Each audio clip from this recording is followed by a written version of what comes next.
There are so many facets of design that give a fighting game its identity, and one major part of a fighting game's personality are the stages. While many fighting games want arenas that are ready for action, some like to have a stage or two that make you question the vibes. They make you feel uncomfortable, or at least a bit like you're fighting in the uncanny valley. I want to take a look at some of the spookier stages that non-horror fighting games have given us. Not everything is all sunshine and stadiums, and Darkstalkers still counts for this list. I will never exclude Darkstalkers. And when I say spooky or creepy, I'm going by the vibe. While some of these stages could still unsettle me now, I'm looking at this through an adult perspective, so even though these stages don't actually scare me or make me pee my pants, I can identify a clear vibe shift that was meant to be more on the uncanny side. And I'm feeling generous with the restrictions. 2 stages per series are allowed on this list. Now, let's hide in the top 10 creepiest fighting game stages. Number 10, Shadow Labrys' stage from Persona 4 Arena. I don't know what it is, but I've always appreciated the creepy vibe that was on this stage,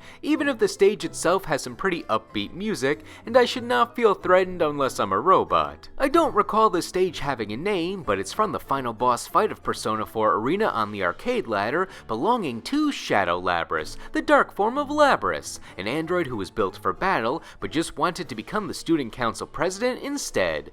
The stage opens up with this room behind glass, showing all these mangled robot bodies hanging, some being partially charred, with red light illuminating all throughout the area, and there's a furnace. As the camera pans over to where the fight will be, we get a shot of the glass cracked and red stains on the window, which is probably just oil, but all this combined sets a level of unease. In the Persona world where robots can be on par with humans, what's preventing this from feeling like a room full of hanging corpses? It's less disturbing than human bodies, sure, but the stage brings this intense energy that feels like I'm seeing something almost as gruesome as the real thing. In the story, Labrys had to fight robots such as herself as a test for combat, so I believe this is supposed to be her guilt manifested.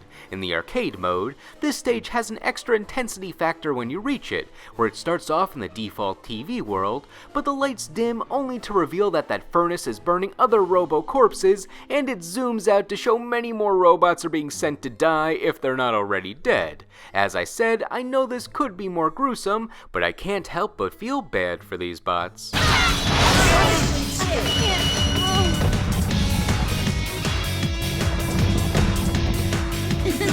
You're so cute. Labyrinth Shadow Rift. Number 9, Iron Horse, Iron Terror from Darkstalkers 3.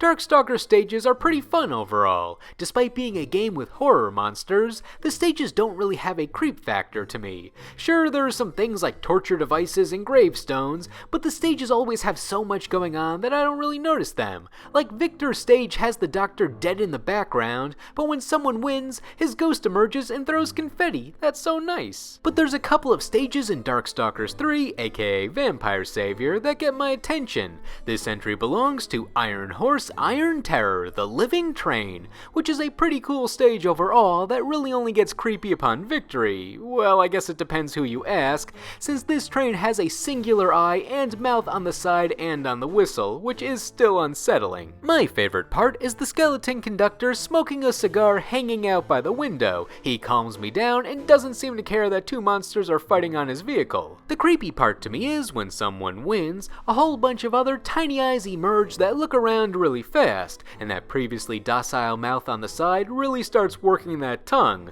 Like, dude, what are you doing? Are you trying to find something to eat, or is that just how you idle? Either way, all the extra features on the train stick out to me, where I used to not enjoy watching everything emerge like that at once. And where's this train even going to? Well, the license plate says 459, and using the Japanese words for the numbers, that would be pronounced Jigoku, which is a pun since Jigoku is also the Japanese word for hell, so we're on the railway to hell, which is not surprising. It's Darkstalkers. I would be more surprised if it was going somewhere normal, like insert your favorite real-life city of choice here for a punchline. Come on, baby.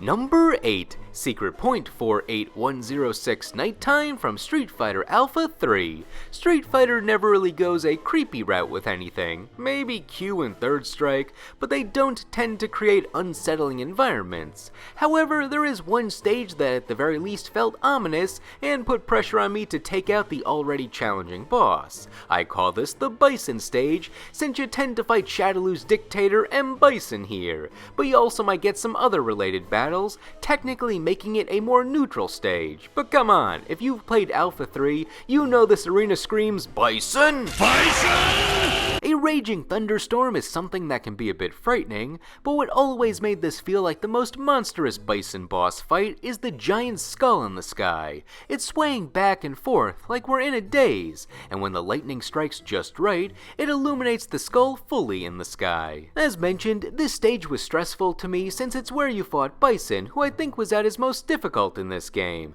It's all well and good when he's just doing his knee presses and such, but when you have minimal time to react to that super move flash, you know you're gonna die. For real, his Psycho Crusher super is the true biggest jump scare on this stage, since it takes up nearly all the screen and has fast startup and most importantly, takes off most of your health bar. Like the skull in the sky is nothing to fear when you have a murderous guy who cheats right in front of you. It feels like an instant KO. My main way of playing this game for the longest time was the PlayStation 1 port, which gave you infinite retries against Bison, so I thought it was doable, but usually took me an hour with the strategy of timidly low kicking and blocking until I had a bar of meter to do a super, and then repeating that strategy until it finally worked. However, when I played the arcade version for the first time, I was baffled that this boss stage is one and done if you lose. Like, I'm mentally prepared to be there for over an hour, so I thought that was a ripoff. As a result, that's why the PlayStation version has always been my preferred method to play the arcade ladder. Due to graphical limitations though, this stage was unable to have the swaying skull on screen the whole time, but I still like how it appears during the Thunderbolts. Even though there's less skull screen time in the port, it still gives you a little spook with a lot of thunder.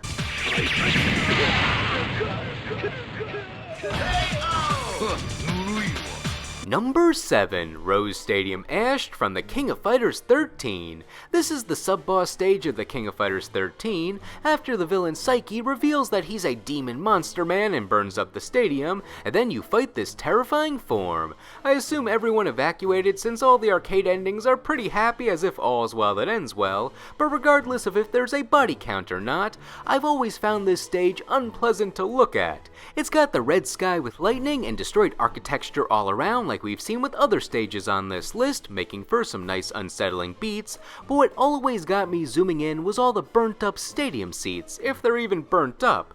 Something about the texture of these seats looks disgusting. What kind of seats melt like this? Is this even the result of melting? The reason I asked if the stadium was evacuated is because I could never quite tell if this was the audience post-burning. I feel like everything filling the stadium is an amalgamation of material that my brain can't comprehend. Also, the floor pattern now. It looks like more than just cracked stone or whatever the original stadium floor was made out of. The sheer ambiguity of what this formerly beautiful stadium looks like now made it all the more creepy and made me want to rush through this fight with my significantly happier looking character.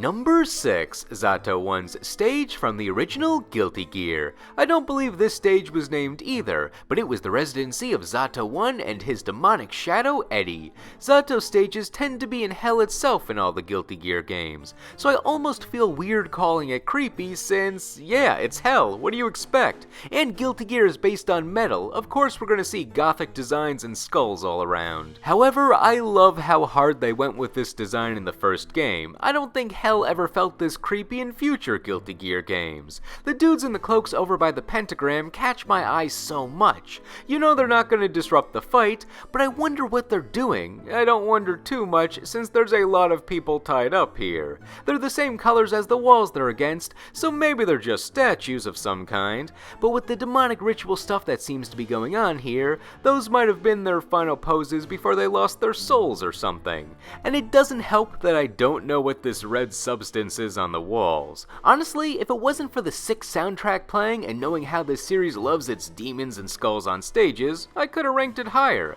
But still, Guilty Gear is good at being creepy if it wants to be.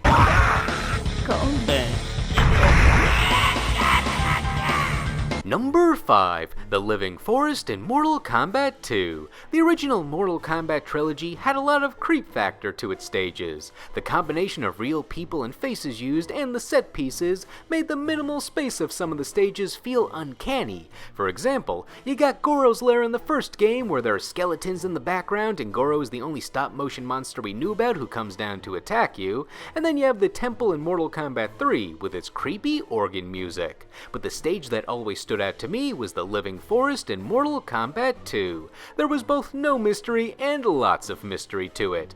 We knew why the stage was scary up front. The trees all have faces and they're not watching calmly. They're roaring at us. Like, are these guys gonna get unrooted and attack us too? I was always kinda creeped out by the Dark Forest and Legends of the Hidden Temple with the spirit of the temple guard that comes to life if you reach into the wrong tree, so this just made me realize as a kid that trees that are alive are scary. Less creepy on this stage was Jade and Smoke popping out from behind the trees. This was a hint that you could fight them as secret characters on the arcade ladder, but without knowing that, it just adds an extra layer of mysteriousness. Like, I already have to deal with these angry trees that have human faces, I don't want to have to worry about anyone else. You can tell how creepy this stage was meant to look based on the concept art. The tree faces are a lot more horrific, stretching in unimaginable ways, and some of the thinner trees have multiple faces, which definitely makes me want to turn away much faster. Also, this one branch is just a human body. The Living Forest returned in Mortal Kombat 4, Deception, 2011, and 1, all being creepy in their own right, but the closest to the original forest was in Mortal Kombat 2011.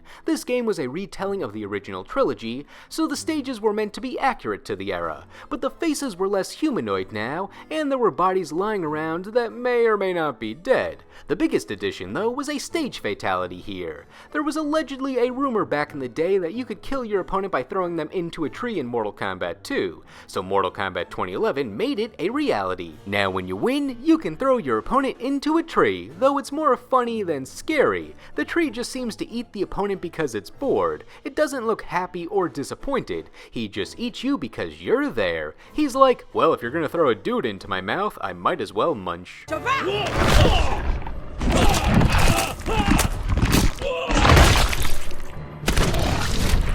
Jade wins. Fatality.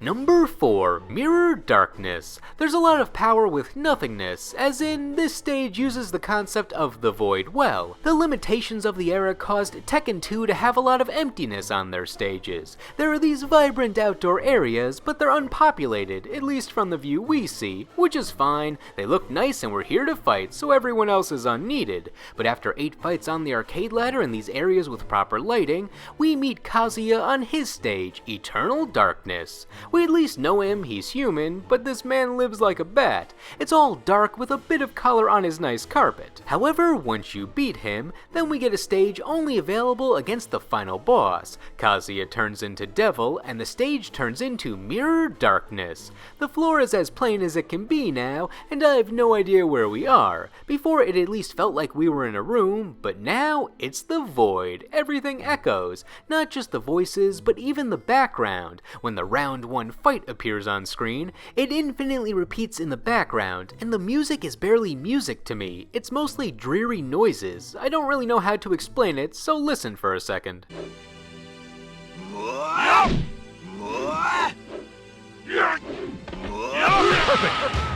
And in the fact that this was the creepiest villain we had seen in the series thus far. It was only the second game. Heihachi was the final boss in the first game, and he was just a man. But here, we didn't know what this purple demon guy was. Is it Kazuya, or has some supernatural being taken him over? I feel later final bosses in Tekken took a page out of Devil's book, where they also utilized the threat of a dark room. However, no one has been able to outdo Devil's presentation of the text on screen getting just as confused. KO.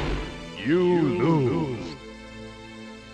Number 3. The Flesh Pits from Mortal Kombat 1. The Flesh Pits are a more modern addition to the Mortal Kombat stage lineup. They were in the lore after the original trilogy, as a place where Shang Tsung concocted various creations using magic, muscle, bones, skin, and probably other things best not discussed. But it didn't make its stage premiere until Mortal Kombat 2011, as the only stage not based on an area from the original trilogy. I got a bit jaded by this stage since I played this specific Mortal Kombat the most, but yeah, it is creepy. You have failed experiments in tubes that are mostly formed, heads in jars, and an open body hanging. However, Shang Tsung really stepped up his game in Mortal Kombat 1, which despite the name is the most recent and graphically advanced Mortal Kombat game. I bring up the graphics because they went all out for what they could show. The 2011 Flesh Pit stage feels a lot more organized. The experiments go in the experiment pods, easy. But in Mortal Kombat 1, Shang Tsung just leaves his experiments all over the place. Like there are some pods, but then there are others he just has lying on the floor, or still on whatever stretcher he had them on to begin with. And it looks like he was just done with them and didn't bother disposing of the bodies, leaving them there to rot. Or maybe he goes back to them when he has an idea and just doesn't want to have to take everything back out. And the details of the dudes in the tubes are much more grotesque now. Some of them are either not fully formed or used to be but decayed. The pod with the skeletons that had all of their muscles and flesh withered away is extra gnarly. Even without the bodies, you can tell some grisly stuff was going on here with the blood stained on the furniture. And the most in-your-face creepy factor is the guy in the center. I feel bad for even saying that, since he doesn't look like he wants to be here. He's got an extra mouth on his head, and there's a giant mouth split down the middle, and he just has organs wherever they wanted to place them. Finally, in the story mode, this place has a minigame where you mash buttons to break through the door before some toxic gas kills everyone. It's supposed to be the easiest minigame in the story, but, well, I didn't realize how you had to mash, so I died like 3 times in a row when I streamed the story for the first time, which means the actual most deadly thing to me in here was the door.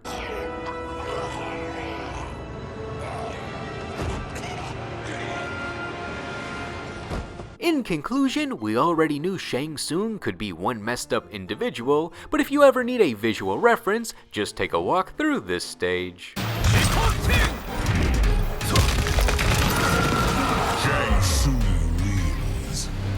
Number 2, Fetus of God in Darkstalkers 3. I feel this is the stage everyone was expecting. It's hard to say how well known this stage is now, but for a period of time after Darkstalkers was not getting any new content, people still remembered this stage. It's called Fetus of God. That name alone was eye-catching. What do you mean this stage is a fetus or uterus? Like, literally? I see the baby, so I would not doubt it. We'll get to that baby in a second. This is the stage of Jeddah, who is the final boss of Darkstalkers 3, or sub-boss if a character has a more important rival to fight as their final boss. Jeddah is a head demon of the Makai, or demon realm, who is disgusted at the state of this realm, so he made his own, called the Majigen, where he would gather enough souls to rebuild the Makai under his own ruling. And where does he store those souls? You guessed it, in this giant demon baby. Though I never really understood what this baby's ultimate purpose was, because in Jeddah's arcade mode ending, when it's ready,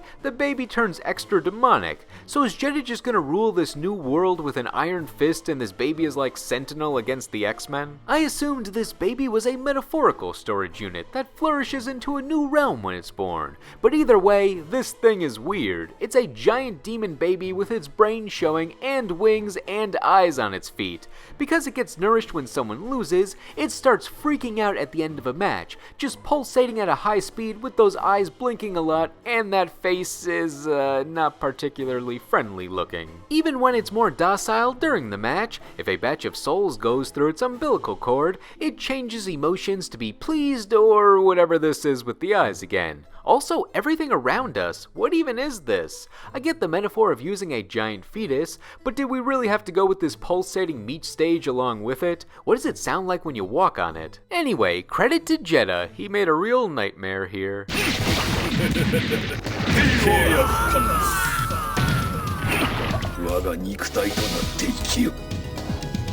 For number 1, there was only one option for me. With the rest of the stages on this list, there was either a nostalgic creepiness where I was no longer truly creeped out, or they were made when I was old enough to be unaffected by any attempts to unsettle me. However, this stage still gives me the chills where I never want to select it, and it's doing its job perfectly. Number 1, Gehenna from Skullgirls. This stage is horrifying, but not in a way that you would see up front. Let's go into the context. This stage appears in 2 character story modes. Eliza, who is a seemingly immortal woman from ancient Egypt who uses her skeletal parasite to keep herself young by stealing blood, which she can also use as a weapon, and Beowulf, a washed-up wrestler who is trying to win his way back into the public's heart. The similarity in both these stories is these characters were directly involved in a plotline against Double, who's a mysterious blob creature that can shapeshift into other characters to fight and for general trickery purposes. Usually, Double is a side antagonist in these stories who just fights you in her fake church,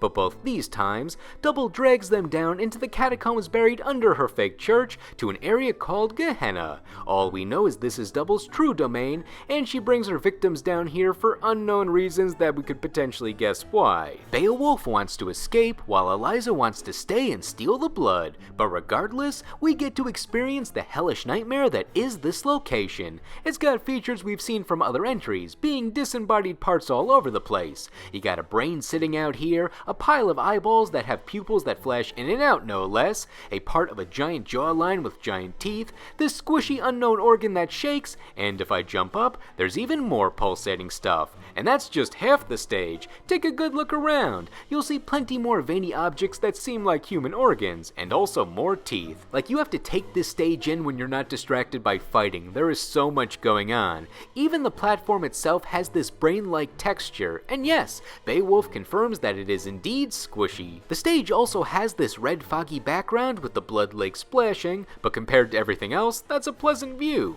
With all that being said, I can handle the visuals. What made this stage near unbearable for me was the music, if you can call it that. It plays some piano keys and some ambiance, but what follows are noises, strange noises, noises that make me feel like someone else is here.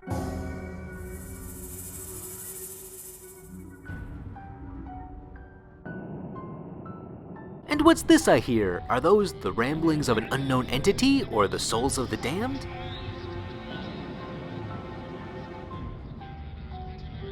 Oh, and let's just play this part too.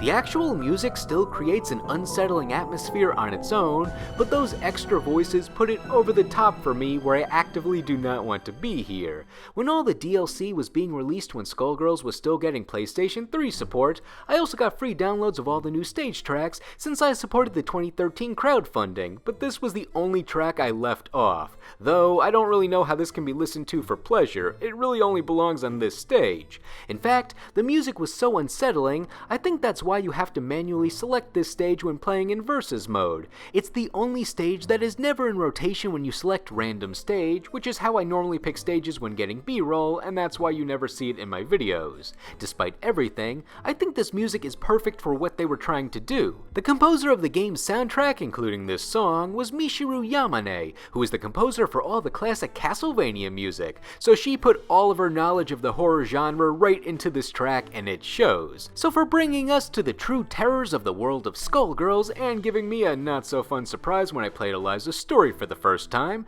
Gehenna is my top creepy fighting game stage of all time. Miserable little tower of secrets. Player 1 wins! Now, what did you think? Did all these stages make you say, no thank you, or was I exaggerating the creep factor a bit too much? And what are some of your favorite spooky fighting game stages, whether I discussed them or not? Let me know in the comments. Anyway, thank you all for watching, and I will see you in the next video.